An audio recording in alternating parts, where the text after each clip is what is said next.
found out something really exciting this week. Tell me. So you know how I'm really obsessed with this app called Notion? Yes. Which I use to write my to-do lists. But you don't do it anymore. No, I do. And I never shut up about how life-changing it is and you find it incredibly annoying.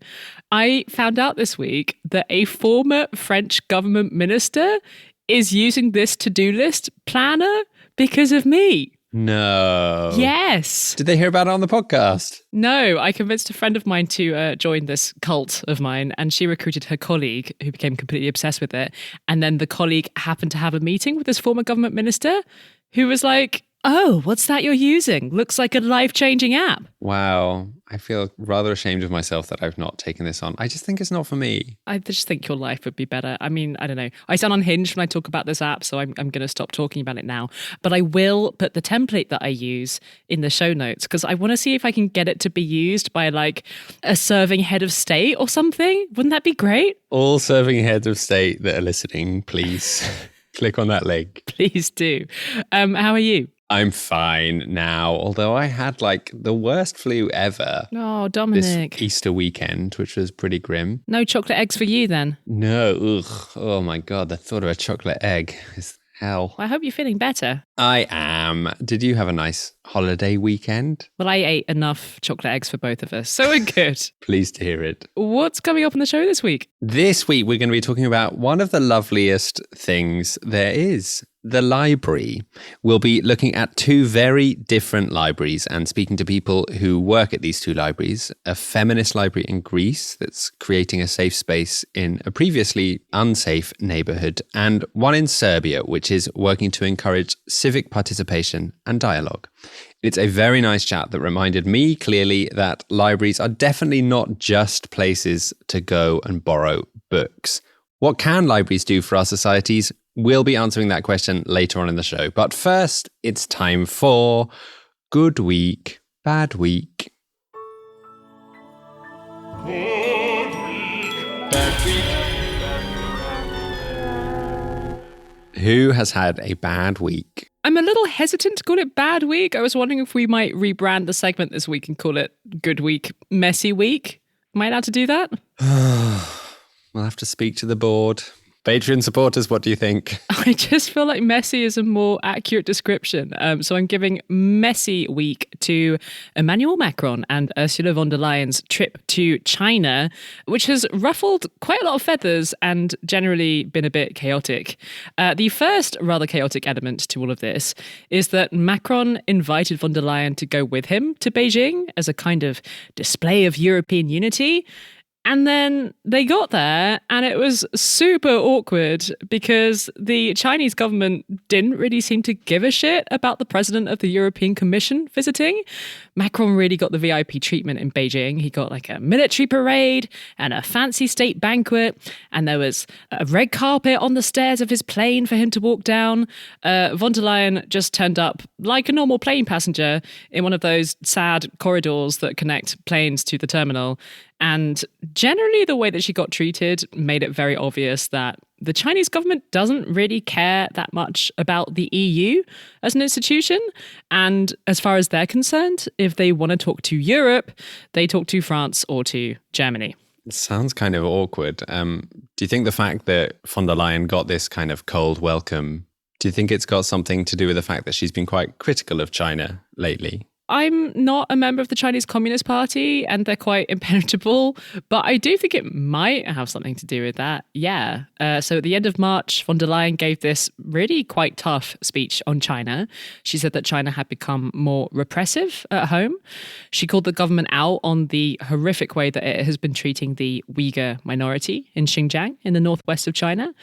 And she threatened to walk away from this massive trade deal between the EU and China that has been frozen by the European Parliament. It really wasn't the kind of dull diplomatic speech that leaders normally give when they're due to be heading to that country a week later. And von der Leyen clearly gave the speech knowing that it was going to piss off her hosts and probably affect the kind of welcome that she was going to get in Beijing. So it was pretty bold. It kind of made me respect her a little bit more.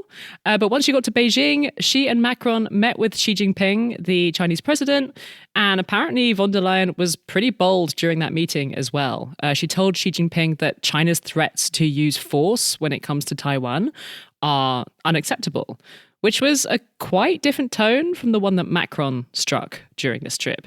If the idea was to present this kind of unified European front, I don't think Macron and von der Leyen really achieved that. Unless, I guess there's like a chance that maybe Macron and von der Leyen planned this the whole time. Like maybe they got together beforehand and Macron was like, listen, Ursula, I'll be good cop during this trip and you can be bad cop. And together we'll get Xi Jinping to open up and talk to us. But I don't know. It wouldn't be the first time that's happened in the world, right? It wouldn't, no. But it's quite a generous interpretation. From what I understand, Macron really did try to come across as good cop, right? He was really trying to be more generous towards Xi Jinping. You could say that, yeah. If Macron's intention was just to make Xi Jinping like him, I wouldn't say he played this trip completely perfectly. There were a couple of awkward moments. The first one was this press conference between Macron and Xi, where Macron talked for like twice as long as the Chinese president, which is a big faux pas. Apparently, there were a couple of moments when Xi Jinping audibly did a deep sigh, like, will you just shut up, Emmanuel? The other slightly awkward moment was when Macron met some students in Guangzhou and he got treated like a rock star, which is not how Chinese students generally greet their own politicians.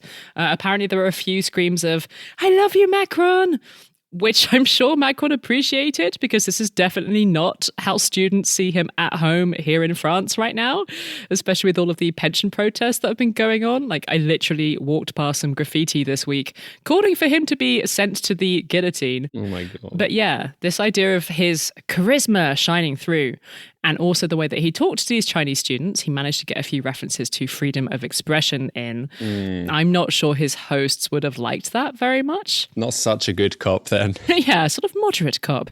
But those moments aside, Macron clearly got taken pretty seriously in Beijing.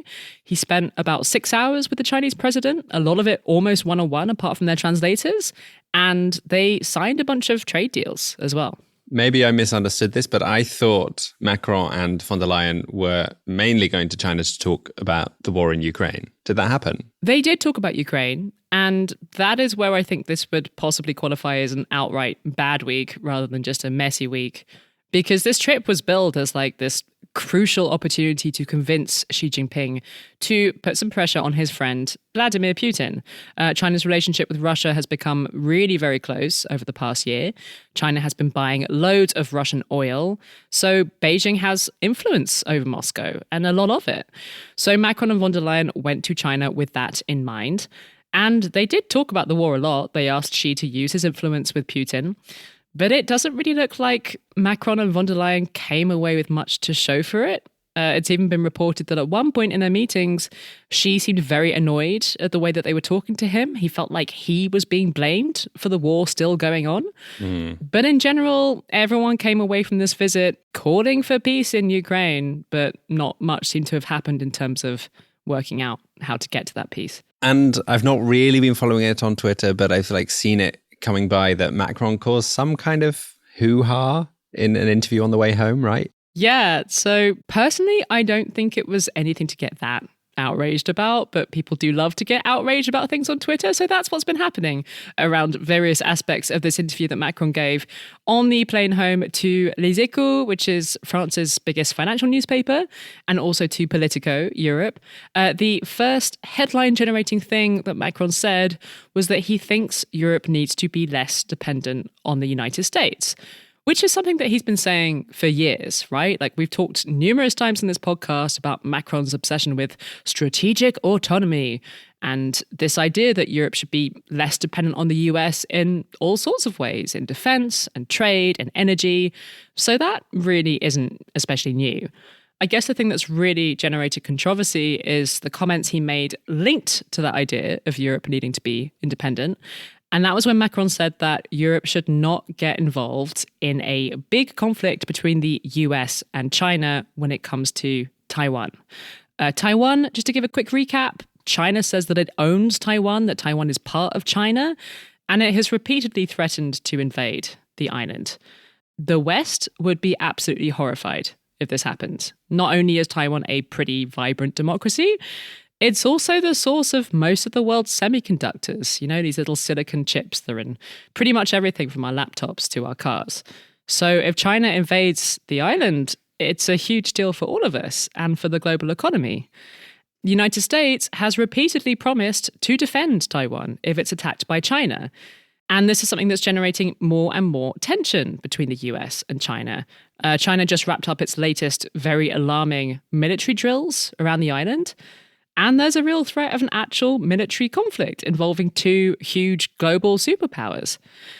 In that context, a lot of people, particularly US political commentators, got really pissed off by Macron saying he does not think Europe should get, and I quote, caught up in crises which are not ours. And I do see why some commentators have got really mad about that phrasing in particular. Personally, as someone who cares about Taiwan and loves democracy, to say that Taiwan is not a crisis that is ours grates on me a lot. I don't want to see Taiwan invaded. But I think it should go without saying that obviously Macron doesn't either. I think some of the outraged internet commentary about this has made it sound like he just thinks whatever happens in Taiwan has nothing to do with us here in Europe. But what he actually said was that Europe doesn't have a strategic interest in this conflict between the US and China accelerating in any way, which is a slightly different, more nuanced thing to say. But so in general, what he said was interpreted as undermining the unity of the West, right? Yeah, and I think that's a fair assessment. The US and Europe work really closely together in so many different ways, and they're generally seen as being very aligned in their worldviews.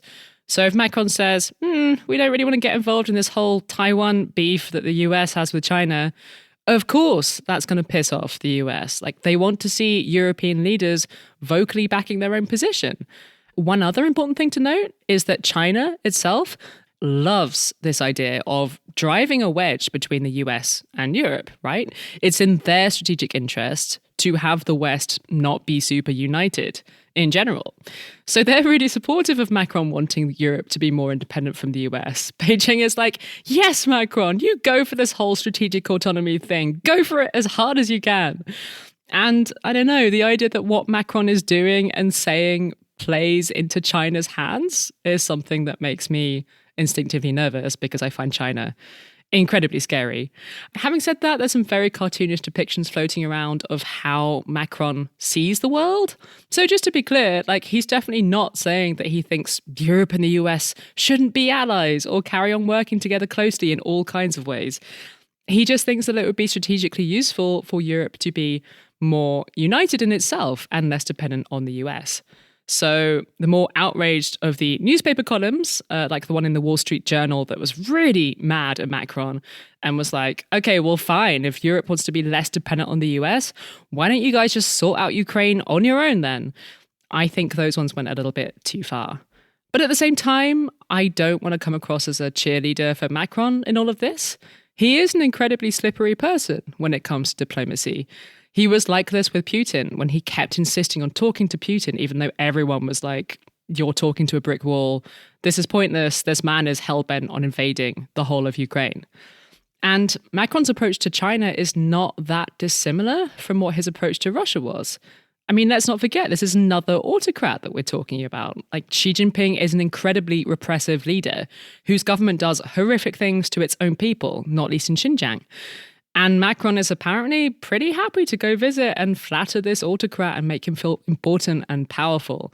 And all of that is supposedly part of Macron's strategy of keeping dialogue open and staying influential. But just like how Macron kept coming away from those meetings with Putin empty-handed, it doesn't especially seem like he's been able to influence Xi Jinping either, all while pissing off our friends in the United States. So yeah, very messy week for Macron, bordering on an outright bad week. Yeah. You know what? Actually, I've changed my mind. Let's just call it bad week. Sounds like we didn't need to change the name at all. I take it back. Who's had a good week? I think we can argue that it's been a good week for European solidarity against homophobia and transphobia after 15 EU countries, that's a majority of the EU member states, decided to join the EU Commission and the European Parliament, all coming together to take Hungary to the European Court of Justice over their so-called child protection law, a law that is widely interpreted as being anti-LGBTQ+. I think we talked about this incredibly controversial law on the show before, didn't we? Yeah. When it emerged back in 2021. I think we did, yeah. But as a quick reminder, the Hungarian government insists it was brought in to protect children, but it bans the presentation of homosexuality, gender reassignment, or sexuality for its own sake, whatever that means, to children under 18. So that's both in the educational realm, but also in all media, so like books, television, etc. And the bill is seen as essentially equating paedophilia with homosexuality, something I thought we'd got over in the 1980s, but apparently not. The European Commission's referral to the European Court of Justice argued that Hungary's law violates the internal market rules, the fundamental rights of individuals, and the EU values. And so the news this week is that 15 EU countries have signed on to join that legal fight against this law. Were there any countries on that list that are kind of surprising or ones that you didn't expect to see? I don't know if there are any like big surprises, but people were pleased with the addition of the two biggest countries in the EU, France and Germany, who both joined at the last minute. And there was actually some criticism from civil society of France and Germany's decision to join so late.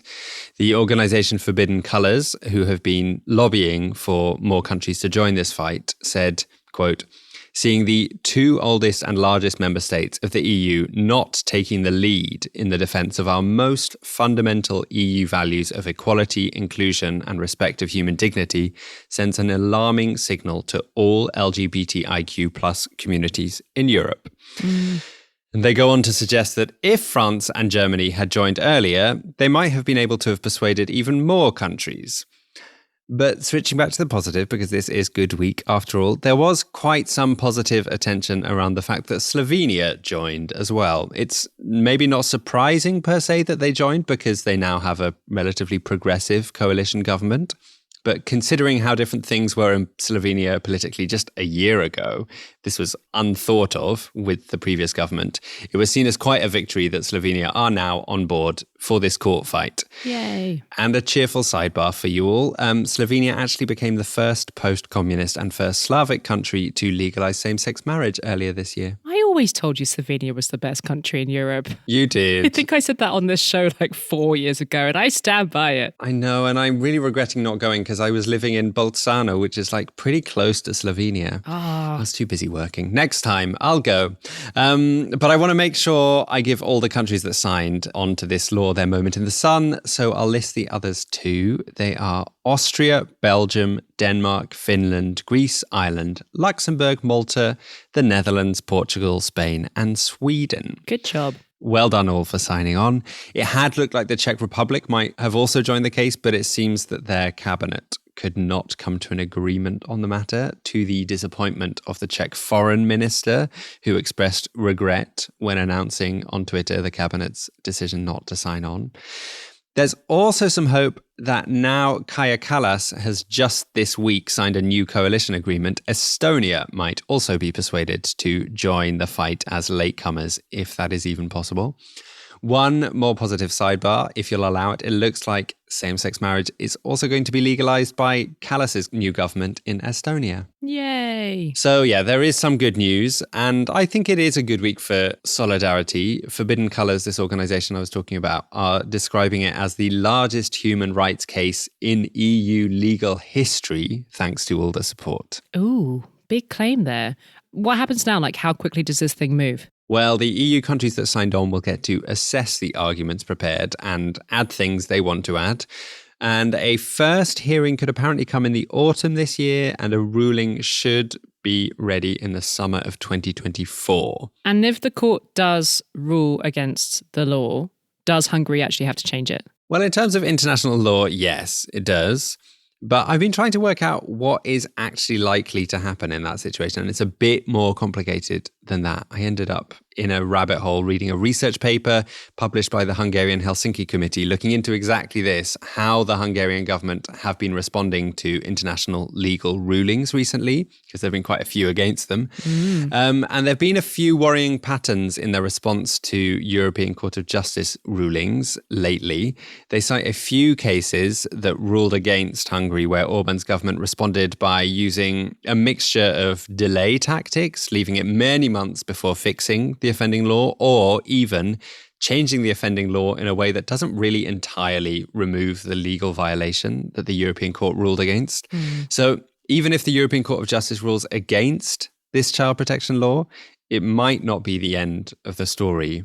Sorry to bring a downer on this moment of European solidarity. And more of a downer, one thing's for sure, Orban and his government are not planning on backing down from their attack on LGBTQ plus rights. In response to the news of all these countries joining the case, they accused governments of falling for Brussels' gender propaganda. Ah, that one again. Yeah, that one, exactly. And said they were bringing even more measures later this year, which they claim will even better protect children, which is a pretty terrifying prospect. And if it's anything like their last law, it's less likely to actually protect any children and more likely to just be a dog whistle to their supporters to remind everyone that Fidesz, Orban's party, definitely still don't like people who aren't cisgendered or heterosexual. So a good week for European solidarity against these homophobes. Can I say that? I just said it. You can definitely say that. This podcast might sound like it's recorded by well-paid professionals in a beautiful soundproof studio. It is in fact recorded inside my wardrobe in my apartment in Paris and by Dominic sitting on the floor of his living room. So a lot of work goes into making it each week, making it sound good, but also putting a ton of research in to make sure that we're not telling you utter nonsense. And there is no huge media outlet funding us. We're an extremely small team spread out between Paris, Amsterdam, and Warsaw. And because of that, we unfortunately live with the constant anxiety that we might not be able to carry on making this show that we love making and that some of you at least seem to enjoy. So if you would like to help us get to a place where we can pick Dominic off the floor and be sure that we can keep making the Europeans into next year and beyond, we would love it if you could contribute any spare cash you may have. Even small amounts make a lot of difference. Yes, and we have a few new Patreon supporters who signed up this week for a small monthly subscription to keep us afloat. They are Alyssa Weber, Whitney Jones, and Claudia. Thank you all so much. You can join them by heading to patreon.com/Europeans podcast.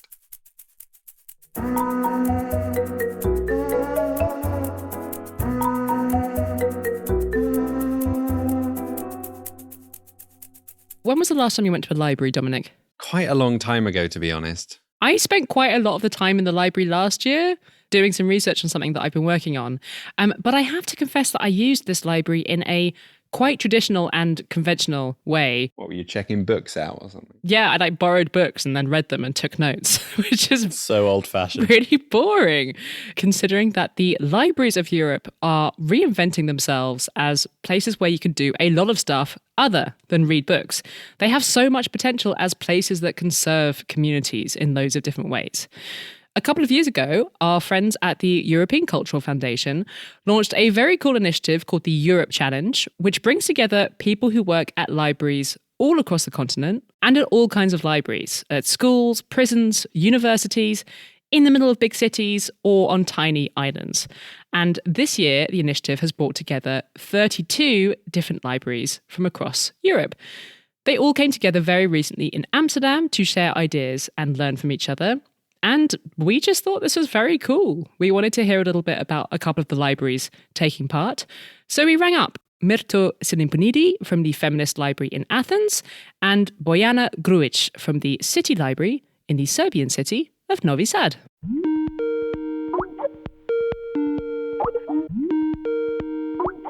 I thought it would be a good place to start by telling us a little bit about your libraries and the place that they have in the life of their neighborhoods and the wider city. Bojana, maybe we could start with you. The feature of my library is that it reminds a lot of Agora, the Greek marketplace where citizens gather to exchange ideas. We wanted to make our public library into city space where people can discuss important local issues. And most of all, the most important thing was to empower citizens and make them aware of their own democratic potential. But if I understand correctly, people don't tend to get involved very much in decision making, right? That seems to be a bit of a problem. People are discouraged to take part in decision making. So the basic thing is actually to encourage them and to make them feel that they really have that potential. And Mirto, could you tell us a little bit about the Feminist Library in Athens? So the Feminist Library is part of the Feminist Autonomous Center for Research. It's not supported by any institution, so we're really clear about being an autonomous in that sense. To give you a little bit of the context, in Greece, the Ministry of Education is called Ministry of Education and Religion. So we have public universities that could have amazing public libraries, yet what gets put into a public library and into the university curriculum, as the name of the ministry suggests, many times gets controlled by the church. So you can understand that anything that touches upon feminism or queer studies or trans studies or issues that might be seen as controversial doesn't really exist in official libraries. So the need to create the Feminist Library started from there. And could you tell us a little bit about the neighborhood that the library sits within? So we're at the city center, at the neighborhood of Agios Panteleimonas, which is predominantly the neighborhood that welcomed refugees and migrants in the city. So in a way, we thought that it's really important to basically put the library here and make it a safer space for different meetings to happen. And how can a library make people feel safer in the neighborhood, do you think? So in the beginning, I tended to think of a library as a collection of books. 5 years in, I realized that that's only 5% of it. What makes a library, I think, for me, it's basically all the other activities and the way you reach out to your communities, the way also you break this division between the inside of the library and then the outside of the neighborhood. So I'll give you an example. When we first opened, we had like the usual suspects visiting the library, students and researchers and artists and different activists trying to find resources.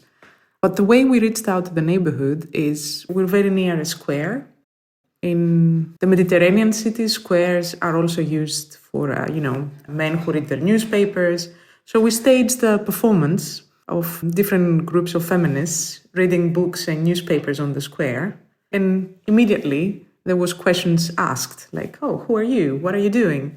We're trying this kind of small, if you like, performative acts, but also we're very bold in our statements. Like it's a trans-feminist space, it's an inclusive space, and I think that's also important to have it there as people enter. And Bojana, could you tell us a bit about the people that come to your library day to day? What kind of people from the city come in? People who come to the library, first of all, like to read, but there are, as we know, less and less of those.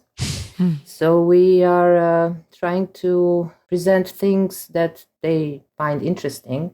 Most of all, especially after the Corona crisis, we concluded that people actually like the space. People need to be together. People need to meet face to face. And young people, most of all, are our focus group.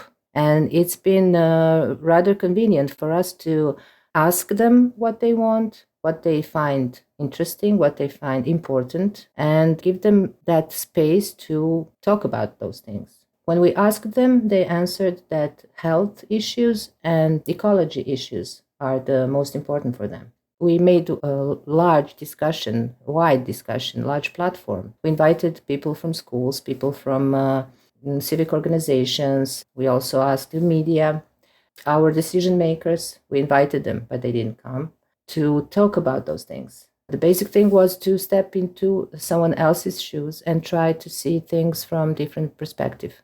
We made the groups and people simply started to think, how does one person with mental health issues deal with the day? How do they go through one day in their lives? How can we help them?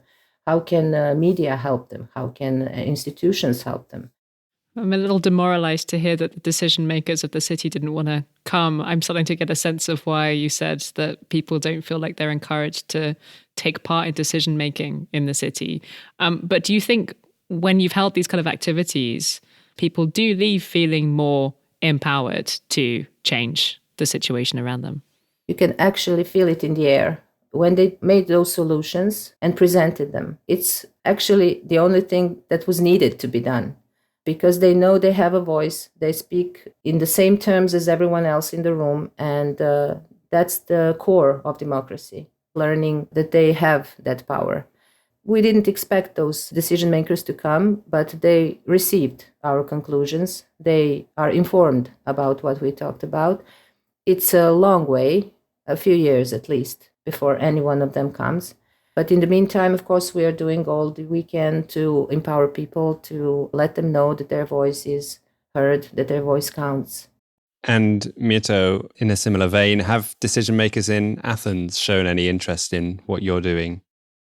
If by decision makers, we're talking about municipality and people basically from the state, bigger institutions have shown an interest, but we mainly remained uninterested. I think the autonomy of certain spaces for us is important. We have a model of how we operate the library, which is independent of big funders or of, public funding. It was funny, Mirto, to hear you talk about this idea of a library being, when you think of a library, you initially think of a collection of books. And I guess that's still how I think about libraries. But both of you have so much else going on at these sites. Do you think society has caught up with the idea that libraries are about more than borrowing books? I think it depends to who you talk to. Like, for example, I've realized that, yes, reading has become something really particular, especially with the use of social media and, the attention span and everything. One of the things that I enjoyed the most was the living library. So there's certain humans with stories who you train to become living books. And then when people come in, instead of borrowing a book, they can borrow a living book and they can sit on a table and listen to a story. And I think, all those different techniques speak volumes about the hypervisuality also of our worlds, but also the different kind of connectivity we're trying to achieve in libraries. So I think the response from our community, at least, was very enthusiastic. It's a Danish concept, right? Is it the Living Library? I think so. I'd love to go and experience that. It sounds really fun. Bojana, what do you say to people who think, oh, a library isn't for me, there's nothing of interest for me there? How would you persuade them to come and give it a go? There's something for everyone, from those who simply want to come and borrow the book to those who come to hear about the newest book written by our local author. It's actually all about reaching into the community, and the community will recognize it. The two of you recently came together in Amsterdam for some days of activities that were organised by the European Cultural Foundation.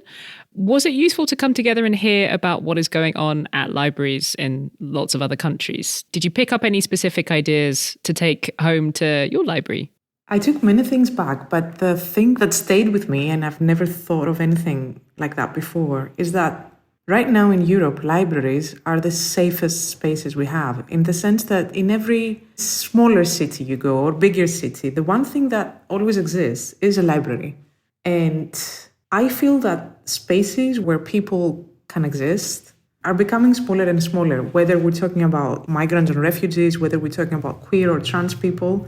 So what was difficult to hear, but also exciting to recognize, is that we could use libraries as safer spaces and as spaces where these communities can basically meet and feel that they have a claim to space. And that was like a common denominator in all libraries, in all projects. So I think that's huge to begin with. Libraries are spaces, and spaces need people getting together, doing things. I can say that my visit to Amsterdam was something like going back home.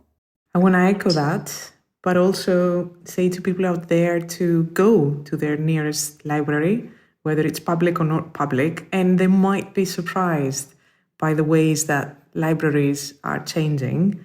And they might be surprised to find that there's more than books and old notes there.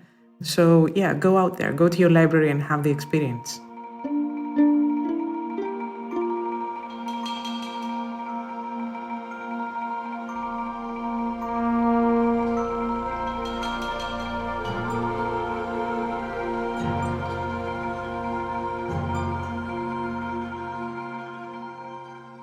Do you work or volunteer at a library?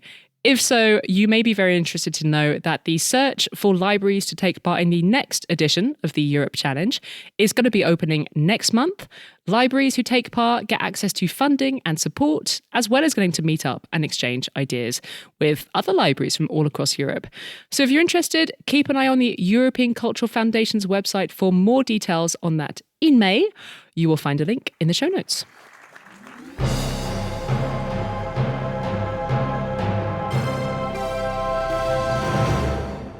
What have you been enjoying this week? Well, this is a slightly weird recommendation. Is it weirder than last week's courgette flowers? Yes, considerably. Okay. It's a piece of clothing, and more specifically, it's a piece of clothing for a cat.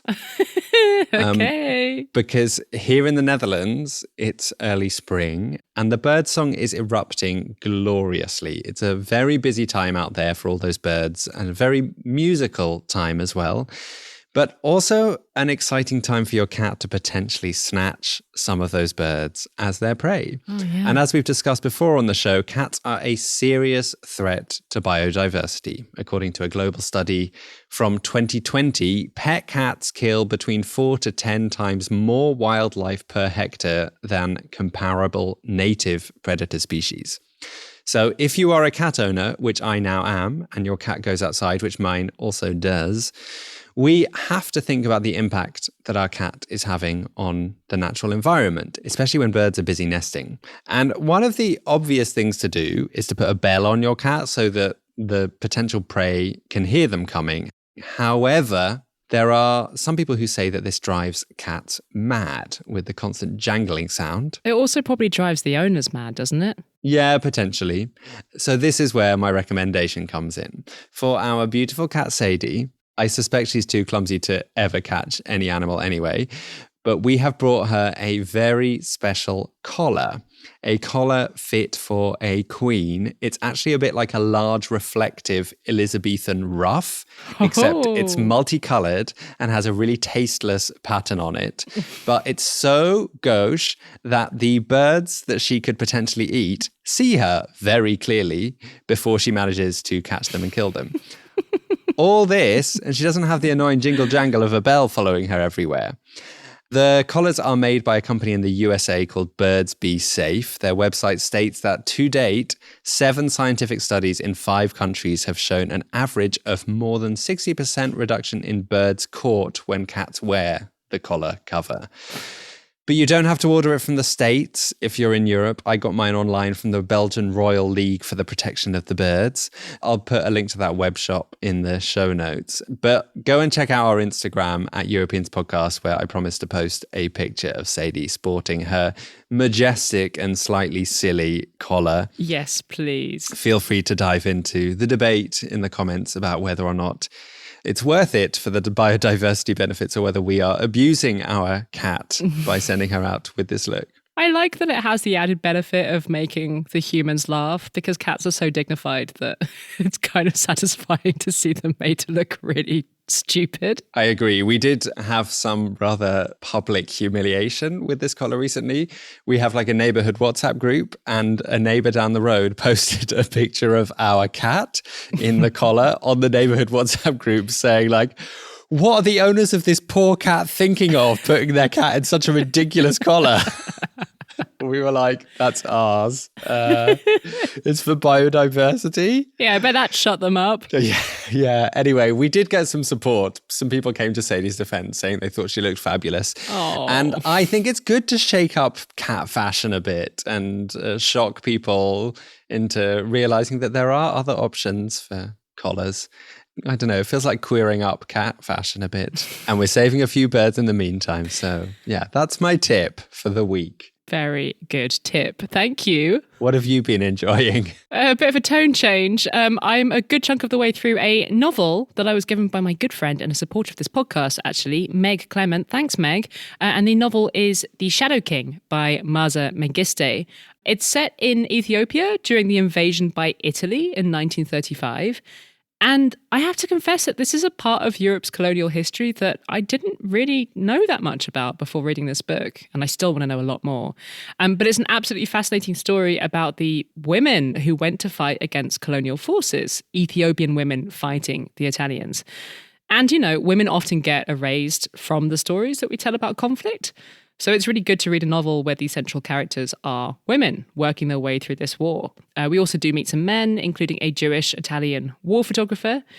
It's quite a brutal book. It's not a light, easy read, but the writing is really, really beautiful. And it was shortlisted actually for the Booker Prize a few years ago, very, very deservedly. But yeah, really recommend it. It is called The Shadow King, and it is by Maza Mengiste.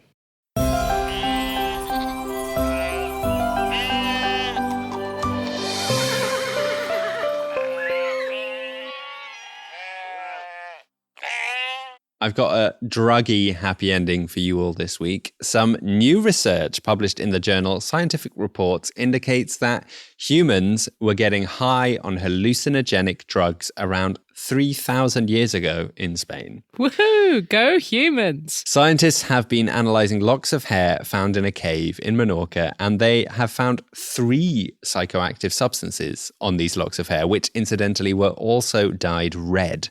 They think the dyeing of the hair and the drug taking took place during rituals in the cave that also served as a funereal site. I'm too scared to try hallucinogenic drugs myself. Paracetamol is my thing. Wild. But I do think there is something that kind of makes sense about combining funeral celebrations with hallucinogenic drug taking and dyeing your hair red. Go on. I'm behind this. Don't try it at home, kids, but I thought it was a fun discovery. I might add that to my non-existent funeral plans. Everybody has to get completely off their heads on mushrooms. Love it. Great idea. Right, I'm off. I think I might go ride one of those rentable e-scooters in the street for one of the last times. Oh yeah, they're being banned. Yeah, democracy has spoken. We had a referendum on it, and only 7% of voting Parisians took part, but apparently they were the 7% who really hate the scooters. Wow. R.I.P. What an era it's been. So hopefully I will survive that journey and see you next week when we will be bringing you a fresh episode of European Miscellanea, as usual, on Thursday. Happy memories of photos in The Guardian of you trying them out and cycling around Paris. That was a great gig. Amazing photo shoot. Thank you. We should post them on the Instagram as a way of commemorating this time in Parisian history. Head to @Europeans Podcast on Instagram to see pictures of Dominic's cat wearing a humiliating ruff and me on an e-scooter. You can also find us on Twitter, which is a very weird place right now, but we're still on it for now anyway. So go to @EuropeansPod for that. Or send us an email, hello@europeanspodcast.com. We love hearing from you. The show was produced this week by me and Wojciech Oleksiak, with thanks to our friends at the European Cultural Foundation. See you all next week. À la prochaine. Bye.